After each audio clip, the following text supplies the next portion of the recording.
4 নং করমছড়া আসনে সরকারি কোয়ার্টার দখলের অভিযোগে উত্তাল রাজনীতি জয় নিয়ে নিশ্চিত সিপিআইএম। আসন্ন 12 এপ্রিল এডিসি নির্বাচনকে সামনে রেখে ঊনকোটি জেলার 4 নং করমছড়া উপজাতি কেন্দ্রের রাজনৈতিক পরিস্থিতি ক্রমশ উত্তপ্ত হয়ে উঠছে। বামফ্রন্ট মনোনীত সিপিআইএম প্রার্থী সাধন চাকমার ঝড়ো বাড়ি বাড়ি প্রচারের মধ্যে এবার উঠল গুরুতর অভিযোগ শাসক জোটের প্রার্থী বিমল চাকমার সরকারি কোয়ার্টার দখল করে রাখার। আজ সকাল থেকে দলীয় কর্মীদের সঙ্গে নিয়ে ব্যাপক প্রচারে নামেন সাধন চাকমা। দিনের শুরুতেই এক দলীয় কর্মীর বাড়িতে সাংবাদিক সম্মেলন করেন তিনি। সেখানে উপস্থিত ছিলেন দলের একাধিক কর্মী সমর্থক। সাংবাদিকদের মুখোমুখি হয়ে সাধন চাকমা শাসক দল বিজেপি ও তিপ্রামথার বিরুদ্ধে তীব্র আক্রমণ শানান। তার অভিযোগ, দীর্ঘদিন ক্ষমতায় থেকেও এই অঞ্চলে কোনো উন্নয়ন করতে পারেনি শাসক জোট। সাধারণ মানুষের ন্যূনতম চাহিদা পানীয় জল, বিদ্যুৎ, রাস্তা ও শিক্ষার মতো মৌলিক পরিষেবার ক্ষেত্রেও চরম অব্যবস্থা বিরাজ করছে বলে দাবি করেন তিনি আরো বলেন, ভোট প্রচারে গিয়ে সাধারণ মানুষের কাছ থেকে ব্যাপক সাড়া পাচ্ছে।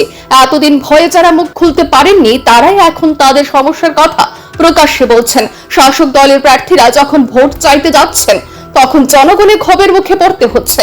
এরই পাশাপাশি তিনি সরাসরি অভিযোগ তোলেন শাসক জোটের প্রার্থী বিমল চাকমার বিরুদ্ধে। সাধন চাকমার দাবি, বিমল চাকমা পূর্বে এই কেন্দ্রের এমডিসি হিসেবে নির্বাচিত হয়ে সরকারি কোয়ার্টারে বসবাস শুরু করেছিলেন, কিন্তু বর্তমানে তিনি আর এমডিসি না হওয়া সত্ত্বেও এখনো সেই সরকারি কোয়ার্টার দখল করে রেখেছেন।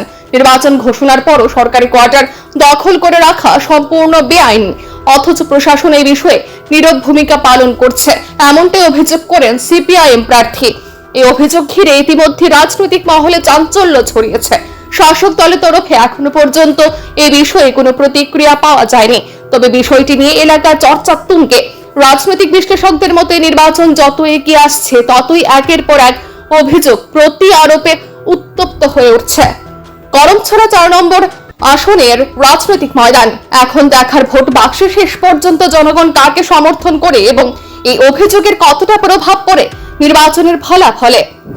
উপজাতি কেন্দ্র থেকে আপনি সিপিএম দলের হয়ে প্রতিদ্বন্দ্বিতা করছেন এবারে এডিসি নির্বাচনে, তো কি বলবেন নির্বাচনকে সামনে?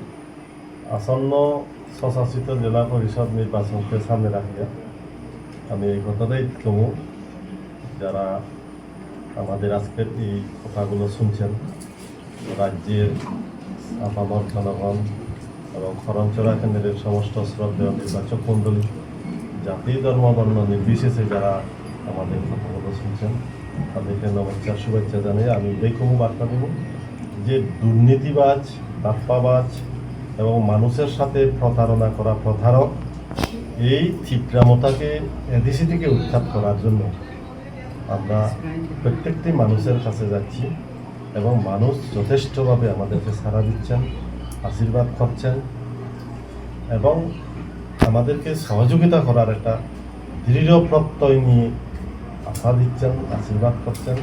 আমরা আছি, আগামী দিন থাকবো।